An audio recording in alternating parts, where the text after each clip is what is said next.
ಕುಟುಂಬ ಅನ್ನೋ ಆಪ್ಯಾಯತೆನೆ ಎಲ್ಲೇ ಇದ್ರೂ ನಮ್ಮನ್ನೆಲ್ಲ ಅವರಲ್ಲಿಗೆ ಸೇರಿಸೋದು. ಅಮ್ಮನ್ ನೋಡೋ ಖುಷಿ ಅದು 1 ವರ್ಷ ಆದ್ಮೇಲೆ ಅದನ್ನ ವ್ಯಕ್ತಪಡಿಸಕ್ಕೆ ಪದಗಳೇ ಇಲ್ಲ. ಅಪ್ಪ ಯಾವತ್ತಿಗೂ ಸ್ನೇಹಪೂರ್ವಕವಾದ ಸ್ಫೂರ್ತಿ ನನಗೆ. ಅಮ್ಮಂದು ಒಂದು ಆಸೆ, ಅವಳು ಮದ್ವೆ ಸೀರೆನ ನನಗುಡಿಸ್ಬೇಕು ಅಂತ.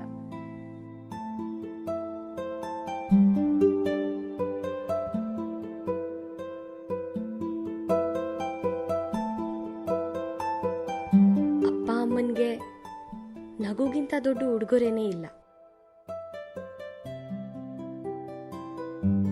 ಉಡುಗೊರೆಯ ಪ್ರತೀಕ ಭೈರಪ್ಪ ಅಂಡ್ ಸನ್ಸ್.